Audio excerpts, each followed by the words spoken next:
फजल और सलामती आप में बढ़ती जाए। खुदावंद हमेशा आप सबों के साथ रहे जी। और मेरी दिली दुआ है कि आप खुदावंद में हमेशा खुश रहे। आए किताब मुकद्दस को मेरे साथ खोलें। इब्रानियों 8वां बाब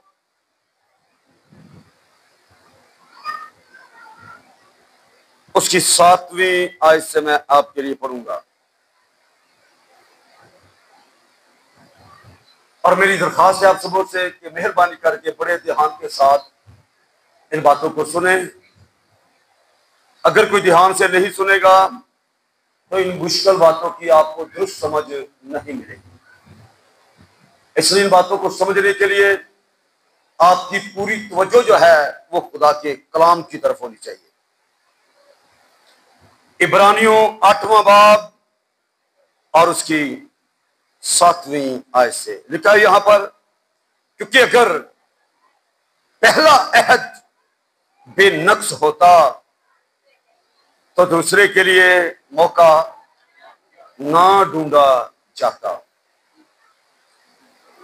वो उनके नक्स बताकर कहता है कि खुदावंद फरमाता, देख वो दिन आते हैं कि मैं इस्राएल के घराने और यहूदा के घराने से एक, क्या लिखा जी, नया अहद,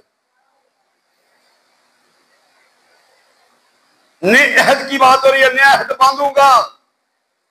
ये उस अहद की मानी ना होगा जो मैंने उनके बाप दादा से उस दिन बांधा था, जब मुल्क मिस्र से निकाल लाने के लिए उनका हाथ पकड़ा था, इस वास्ते कि वो मेरे अहद पर कायम नहीं रहे। और खुदावंद फरमाता है कि मैंने उनकी तरफ कुछ तवज्जो ना की। फिर खुदावंद फरमाता है, जो है इस्राएल के घराने से उन दिनों के बाद बांधूंगा, वो ये है कि मैं अपने कानून उनके जहन में डालूंगा और उनके दिलों पर लिखूंगा, और मैं उनका खुदा हूंगा और वो मेरी उम्मत होंगे। और हर शख्स अपने हम वतन और अपने भाई को यह तालीम ना देगा कि तू खुदावंद को पहचान, क्योंकि छोटे से बड़े तक सब मुझे जान लेंगे, इसलिए कि मैं उनकी नाराजगियों पर रहम करूंगा और उनके गुनाहों को फिर कभी याद ना करूंगा। जब उसने नया अहद कहा तो पहले को पुराना ठहराया, और जो चीज पुरानी और मुद्दत की हो जाती है वो मिटने के करीब होती है। सो कलामे आपके पढ़े जाने पर खुदावंद की बरकत होती है। यहां पर नया अहद और पुराने अहद को क्या किया गया है जी, वाजे अलग अलग किया गया है।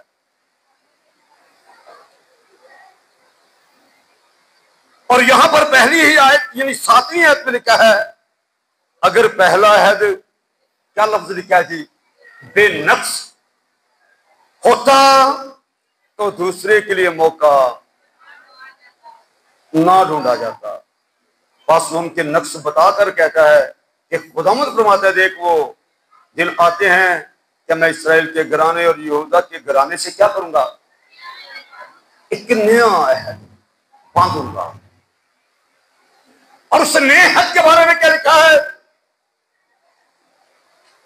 ये उस अहद की मानिद ना होगा, ये पुराने अहद की मानिद ना होगा। नया अहद बांधूंगा, पुराना अहद जो है वो खुदा ने कौम बनी इस्राएल के साथ बांधा, जानवर के खून के साथ कोहे सीना पर।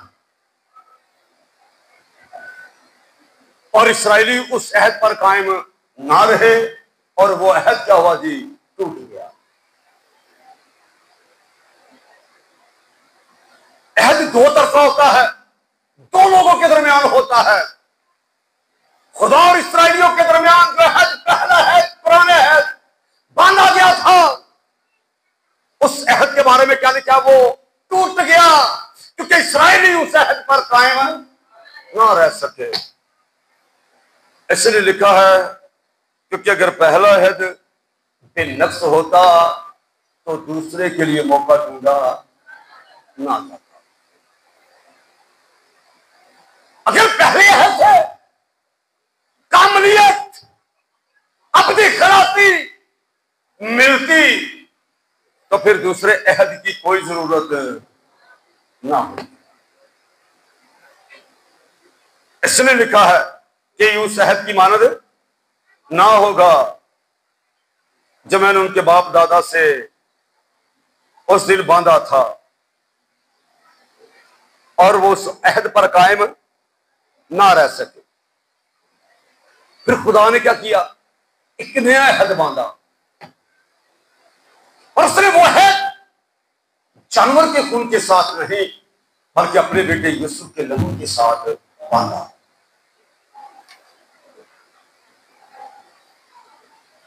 पुराने अहद के हरूफ जो थे, हकाम जो थे, कहां लिखे गए थे? बोलो जी, पत्थर की तख्तियों पर। लेकिन नए अहद के जो हरूफ हैं, हकाम हैं, वो कहां लिखे गए हैं? दिल की तख्तियों पर। पुराने अहद का खून जानवर का खून था, मुर्दा,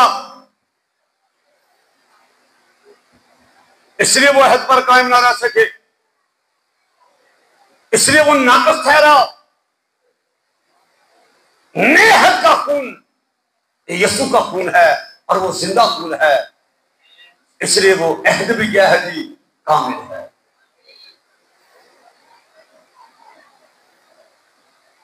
इसलिए यहां पर लिखा है, क्योंकि अगर पहला अहद बेनक्स होता तो दूसरे के लिए मौका ना ढूंढा जाता।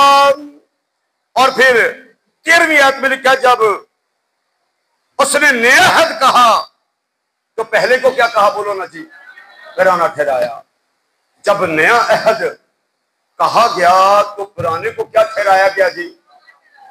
पहले को पुराना ठहराया। और आगे लिखा, जो चीज पुरानी और मुद्दत की हो जाती है, क्या लिखा है जी? वो मिटने के करीब होती है। अब जरा पुराने अहद की बातों को सुनो, फिर हम आगे बढ़ेंगे। 10वां बाब खोले मेरे साथ इब्रानियों, सुने जरा गौर से।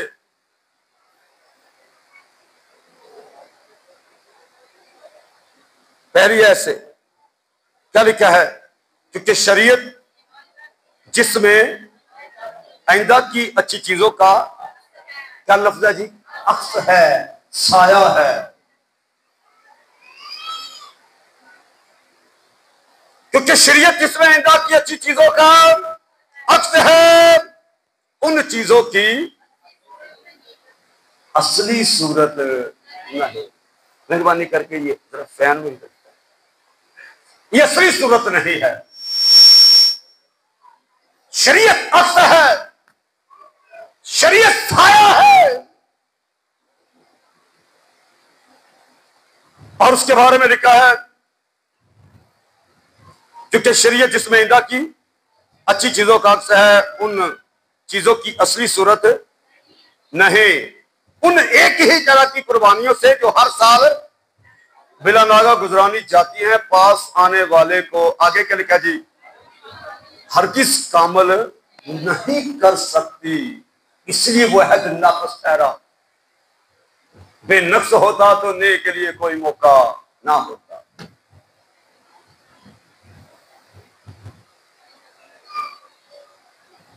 दूसरी है, वरना उनका गुजराना आगे क्या लिखा जी? मौकूफ ना हो जाता। क्योंकि जब इबादत करने वाले एक बार पाक हो जाते तो फिर उनका दिल उन्हें गुनाहगार ना ठहराता, बल्कि वो कुर्बानियां साल ब साल गुनाहों की याद दिलाती हैं, क्योंकि मुमकिन नहीं कि बैलों और बकरों का खून गुनाहों को दूर करे।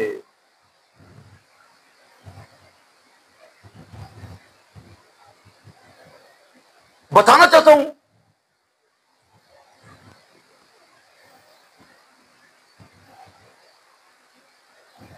बुजुर्ग मूसा की खिदमत का भी यहां पर जिक्र किया गया है,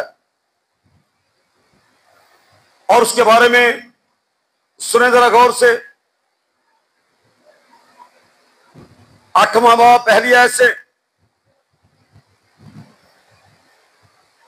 अब जो बातें हम कह रहे हैं उनमें से बड़ी बात कि हमारा ऐसा सरदार काहिन है जो आसमानों पर किबरिया के तख्त की दाहिनी तरफ जा बैठा और मकदस और उस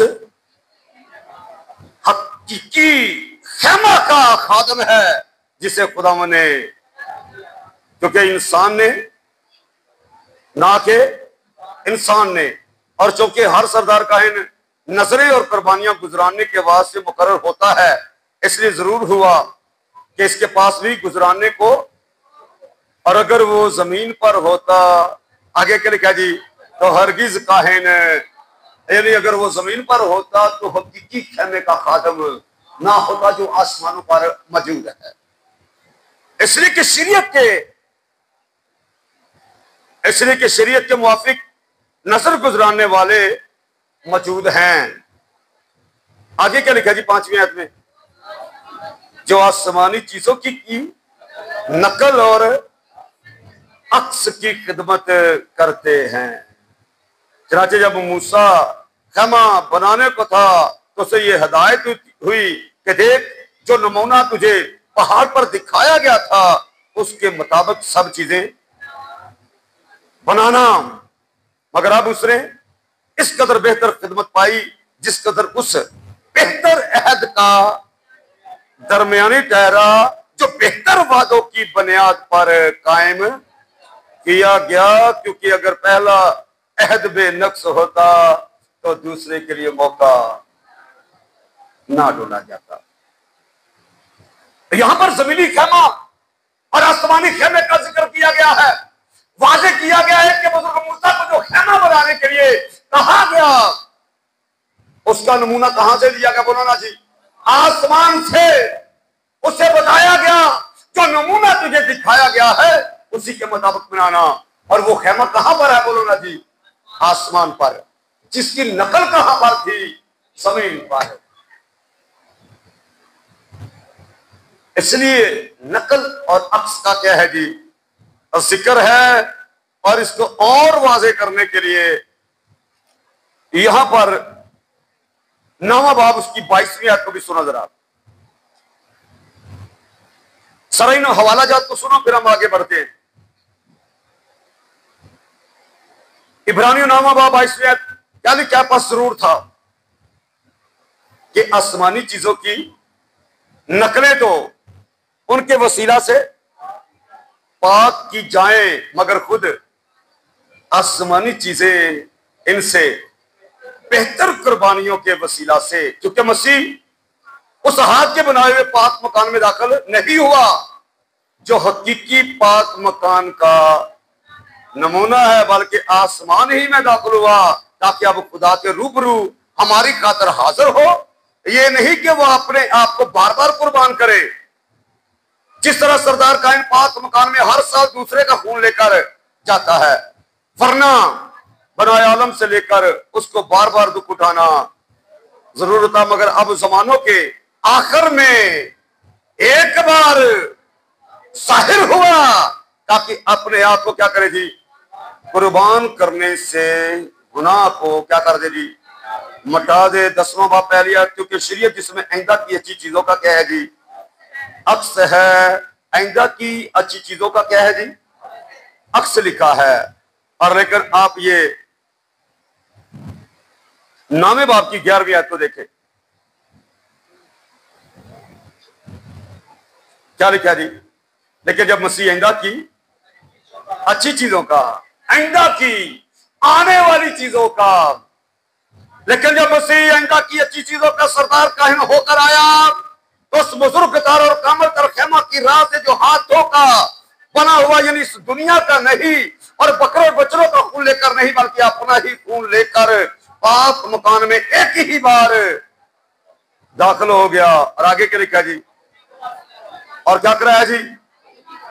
अबदी खलासी कराई। अगर पहला अहद बेनक्स होता, उसी से अबदी खलासी होती, उसी से कामलियत मिलती, तो फिर दूसरे अहद की कभी जरूरत ना हो।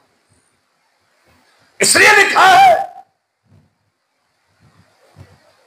जब उसने नया अहद कहा तो पहले को पुराना ठहराया, और जो चीज पुरानी और मुद्दत की हो जाती है, बोलो ना जी, वो मिटने के करीब होती। इन बातों को इसलिए आपके लिए पढ़ा गया ताकि आपको फांसी हो जाए कि जो पहला अहद है वो जानवर के खून के साथ कोहे सीना पर बांधा गया और वो इसराइलियों के साथ था। नया अहद खुदा के बेया बर्रे यीशु मसीह के खून के साथ है, और वो सिर्फ इसराइलियों के साथ नहीं बल्कि सारी दुनिया के साथ बांधा गया है। आमीन। पहला है तो अगर बेनक्स होता तो फिर दूसरे के लिए कोई मौका ना होता। पहले हज के अंदर भी एक काम थे, इबादत के असूल थे, लेकिन उनकी वो इबादतें, वो रियाजतें उनको पाक नहीं कर रही थी, उससे कामलियत नहीं मिल रही थी। इसलिए लिखा है अगर लावी के कबीले की कहानत से कामलियत मिलती तो फिर यहूदा के कबीले के काहिन यीशु की जरूरत ना हो। आमीन। अब जब पौलुस ने गंधक की कलीसिया को खत लिखा और उसने इन बातों को बड़ा वाज़ेह तरीके से खोल के बयान कर दिया ताकि हर एक बार बात ये वाज़ेह हो जाए। आए जरा ग्रंथियों में से दूसरा खत निकालें और सुने जरा इन बातों को।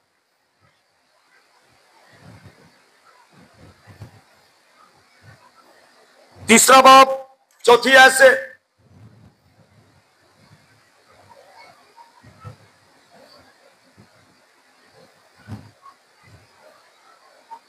बल्कि मैं तीसरी से ही पढ़ देता हूं, सुने गौर से। लेकिन जाहिर है, क्या लिखा जी? जाहिर है। क्या जाहिर है? तुम मसीह का वो खत हो। तुम किनको बोला जा रहा है? बोलो ना जी। तुम कलीसिया को, तुम मसीह का वो खत हो जो हमने खादमों के तौर पर लिखा। आगे क्या लिखा जी? स्याही से नहीं बल्कि जिंदा खुदा के रूह से।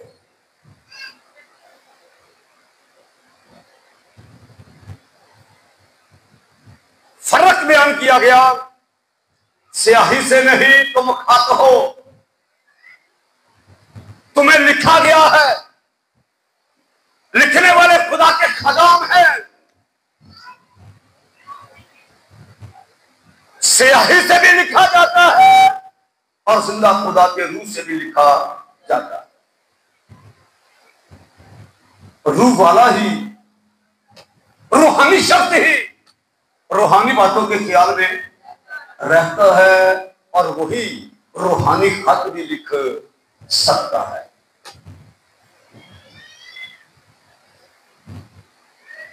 दरियावी सोचों वाले दरियावी सोचे यानी स्याही से लिख के रहते हैं, लेकिन रूहानी शख्स क्या करता है जी?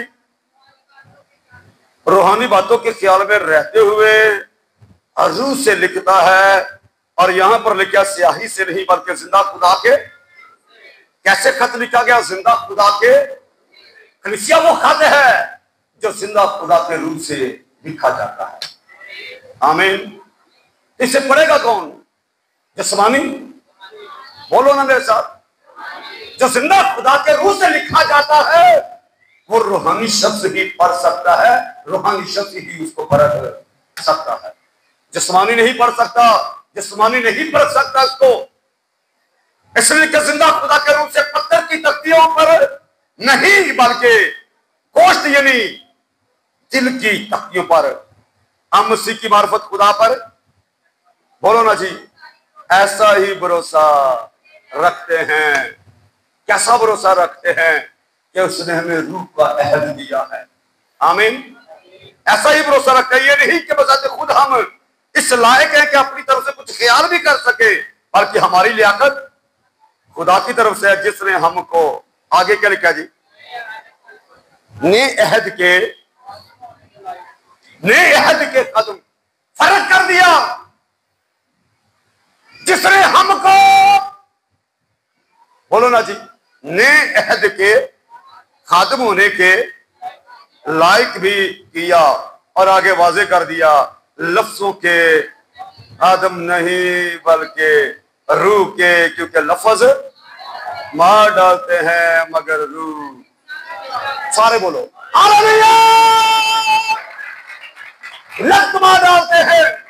अगर पहला अक्सर जिंदगी देने वाला होता, पहले अहद जिंदगी, हमेशा की जिंदगी देने वाला होता, तो फिर दूसरे अहद की कोई जरूरत ना होती। अब मुझे ये बताओ, कुर्सियों के खत में लिखा है, सबत और नए चांद की बाबत कोई तुम पर इल्जाम ना दे, खाने पीने की बाबत कोई तुम पर इल्जाम ना दे, क्योंकि ये आने वाली चीजों का साया है, अक्स है, असल चीजें मसीह की है। यीशु असल खेमे का खत, यीशु जानवर का खून ले, अपना ही खून लेके पाक मकान में दाखिल हुआ। आमीन जी। यीशु की कुर्बानी के बाद एक ईमानदार को किसी और कुर्बानी की जरूरत बाकी नहीं है। आमीन। उसके बाद कुर्बानियों का सिलसिला क्या हो गया जी, मखूफ हो गया, काहिन बदल गया। अब काहिन लावी के कबीला के नहीं, बोलो जी, अब यहूदा के कबीले का काहिन खुदा का बेटा यीशु है, और वो सरदार काहिन है। तुम भी काहिन हो, बोलो ना जी, नहीं देखा तुम शाही काहिनों का, तुम भी काहिन हो, और लावी के कबीले के नहीं, यहूदा के कबीले के, क्योंकि लावी के कबीले की कहानी से कामयाबी नहीं मिलती, अपनी खलासी नहीं मिलती। अपनी खलासी अगर मिली है तो यहूदा के कबीले की कहानी से, क्योंकि यहूदा के कबीले का काहिन जमीनी खेमे का खादम नहीं, बोलो ना जी, वो आसमानी खेमे का खादम है। नकले तो जमीनी खेमे का खादम पाक कर सकता है, पर असल चीजों को असली खेमे का खादम ही पाक कर सकता है। तुम नकल नहीं, बोलो ना जी, तुम असल हो। आमीन। तो तुम्हारे लिए कुर्बानी देने वाला भी कौन है जी, अक्स नहीं, साया नहीं, असल है। अहदा की अच्छी चीजों का सरदार काहिन होके आया, और अहदा की अच्छी चीजें एक ईमानदार जो मसीह यीशु में नया मखलूक है। आमीन जी। इन अच्छी चीजों का काहिन खुदा का बेटा यीशु मसीह सरदार काहिन होके आया, और उसी के बारे में लिखा है, लफ्ज क्या करते हैं, बोलो ना जी, मार डालते हैं, रूह क्या करती है जी, जिंदा करती है। मुझे ये बताओ, खुदा ने मूसा को पहाड़ पर बुलाया, 40 दिन वो खुदा की हजूरी में रहा, फिर खुदा ने पत्थर की तख्तियों पर लिखे हुए हकाम उसे दिए कि ये हकाम जाके इसराइलियों को सुना दे। मूसा जब नीचे उतरा पहाड़ से, आगे उतरे, क्या देखा कि लोगों ने एक बछड़ा बनाया हुआ है और लोग उसकी पूजा कर रहे हैं। तो मुझे ये बताओ, मूसा ने वो तख्तियां तोड़ दी, बोलो ना जी, क्या कर दी, क्यों तोड़ दी, ये सवाल है। मूसा ने, उसके हाथ में तख्तियां थी, वो तख्तियां ही बछड़े पे मार दी, वो तख्तियां ही तोड़ दी उसने। 40 दिन खुदा की हजूरी में रह के हकाम लेके आया, और जमीन पर उतरते ही उनको तोड़ दिया। क्यों तोड़ दिया, इसलिए तोड़ दिया कि उन हकाम में सबसे पहला हुक्म ये था कि तुम मेरे हुजूर गैर मबूदों को ना मानना। अगर मूसा ये हुक्म पढ़ के सुना देता, बोलो ना जी, तो क्या होता, वो सारे लोग मारे जाते, क्योंकि जहां शरीयत नहीं वहां गुनाह महसूब नहीं होता। जब तक शरीयत नहीं थी तब तक गुनाह नहीं था। इस तरह हुक्म आया तो मौत आई, क्योंकि गुनाह की मजदूरी क्या बन गई थी, मौत। अब अगर हकाम सुनाए जाते तो तमाम के लिए मौत थी। इसलिए उसने हुकाम ही क्या कर दिए जी, तोड़ दिए। फिर क्या लिखा है, अगर पहला अहद बेनक्स होता तो दूसरे के लिए कोई मौका ना होता। इसराइलियों को दोबारा हुकाम दिए गए पर वो फिर भी उस पर कायम ना रहे, पत्थर की तख्तियों पर लिखे गए थे। खुदा ने नया अहद बांध लिया। अब खुदा इंसान को इस तरह तो नहीं ना छोड़ेगा, बोलो ना जी, बेचारा मददगार तो नहीं ना छोड़ेगा इंसान को। उसने एक नया अहद बांध दिया। और ये सारी बातें आप जानते हैं खुदा ने किस तरह अपने फजल को जारी किया। जैसा लिखा है शरीयत तो मूसा की मार्फत, लेकिन फजल और सच्चाई कैसे आई थी, मसीह की मार्फत, जिसमें आपने सीखा कि पहले लोग खुदा के साथ साथ चलते थे, फिर खुदा ने जब देखा कि लोगों का मेरे साथ चलना मुश्किल है तो फिर खुदा ने ही अपना फजल करके खुद ही हमारे साथ चलना शुरू कर दिया। ये खुदा की मोहब्बत है। आमीन। और नया अहद दे दिया, लफ्जों का अहद ना दिया, फिर उसने रूह का अहद दे दिया। क्यों? क्योंकि जिस्मानी हकाम मौत पैदा करते हैं, लफ्ज क्या करते हैं जी, मार डालते हैं। अब जिस्म के साथ वास्ता रखने वाले जितने भी हकाम थे कोई उनसे बच नहीं सकता था। क्यों? इसलिए कि जिस्म के काम क्या है, बोलो ना जी, बुरे हैं। जिस्म के काम ही बुरे हैं। तो हकाम भी जिस्म के तलब से थे। जिस्मानी हकाम इब्रानियों के खत में लिखा है, जो मूसा को दिए गए जिस्मानी हकाम जिस्म के साथ इलाका रखते थे, हुक्म जिस्म के खिलाफ थे। और जिस्म के बारे में लिखा, जिस्म के काम ही बुरे हैं, इससे अच्छे काम होते ही नहीं। तो आप मुझे बताओ कोई बचता फिर, बोलो ना जी। इसलिए खुदा कहता है इन दिनों के बाद मैं एक नया अहद बांधूंगा, जिसका वास्ता जिस्म के साथ नहीं, जिसका वास्ता आपकी रूह के साथ होगा। पत्थर पर लिख के नहीं दूंगा, मैं आपकी दिल की तख्तियों पर ही लिख दूंगा। आमीन। और इसलिए यहां पर लिखा, यदि दिल की तख्तियों पर नहीं, यदि दिल की तख्तियों पर। हम मसीह की मार्फत खुदा पर ऐसा ही भरोसा रखते हैं। ये नहीं कि बजाते खुदा इस लायक है बल्कि अपनी तरफ से कुछ ख्याल भी कर सके, हम बल्कि हमारी लियाकत खुदा की तरफ से है, जिसने हमको नए अहद के मुराद रूह के खादम होने के लायक भी किया। लफ्जों के खादम बल्कि रूह के। फर्क आ गया जी, लफ्जों के खादम नहीं। लफ्ज क्या करते हैं, रूह क्या करती है। और ये खुदा का मंसूबा है, वो किसी की हलाकत नहीं चाहता। इसलिए उसने एक नया अहद पूरी दुनिया के साथ बांधा है। लफ्ज मार डालते मगर रूह क्या करती है जी, जिंदा करती है। और लिखा जब मौत का वह, क्या लफ्ज लिखा है जी, मौत का अहद, खुदा का कलाम है। जब इन बातों पर गौर करता है नातान जो है, पता नहीं क्या क्या ख्याल उसके दिल में आते हैं, पर बेचारा समझ न आने की वजह से मजबूर होके ये समझता है कि खुदा का कलाम है तो फिर सच्ची है, बोलो ना जी। और ज्यादा बेहतर यह है मजबूर होके नहीं, इसे समझो, समझ के सुनो, समझ के पढ़ो, फिर ये आपको नूर बख्शेगा। आमीन। यहां पर लिखा है जब मौत का वो अहद, खुदा का कलाम, खुदा के कलाम को क्या कहा जा रहा है, बोलो ना जी। क्यों मौत का अहद है? इसलिए कि अहद तो वो बचाने के लिए दिया गया था, तरबियत के लिए दिया गया था। हकाम को खुदा ने इसलिए दे दी कि इंसान मेरे करीब आ जाएगा, लेकिन जैसे ही हुक्म जारी हुआ तो हुक्म के साथ क्या होता है जी, फतवा भी जारी हो जाता है। याद रखो, मैंने पहले बताया जहां शरीयत नहीं वहां पर गुनाह महसूब, और जब शरीयत आ गई तो साथ ही गुनाह भी आ गया। गुनाह जब वाज़ेह हो गया तो फिर मौत भी वाज़ेह हो गई। बोलो ना जी। क्यों? क्योंकि गुनाह की मजदूरी क्या है जी, शरीयत इंसान को बचाती नहीं, शरीयत क्या करती है, गुनाह को वाज़ेह करती है।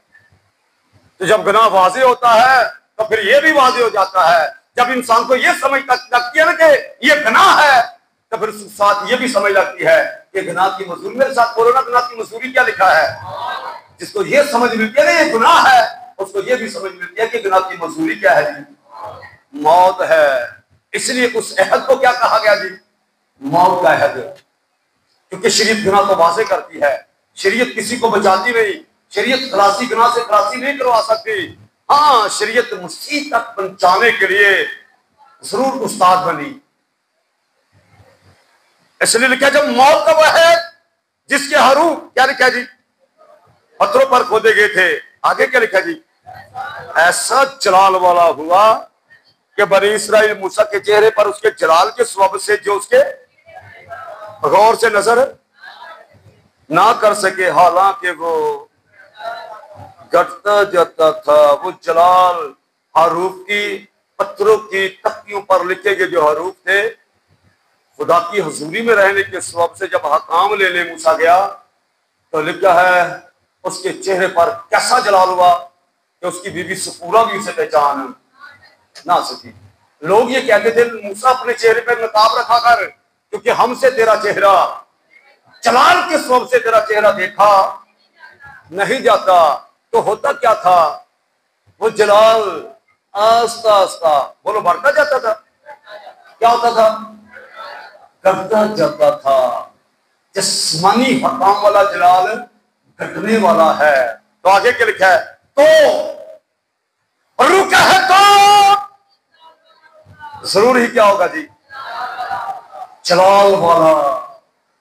मार के क्या लिखा है जी, क्योंकि जब मुजरम ठहराने वाला जलाल वाला था तो राष्ट्रवादी का है, तो जरूर ही क्या होगा जी, आगे के लिखा, बल्कि इस सूरत में वो जलाल वाला इस बेइंतहा जलाल के स्वभाव से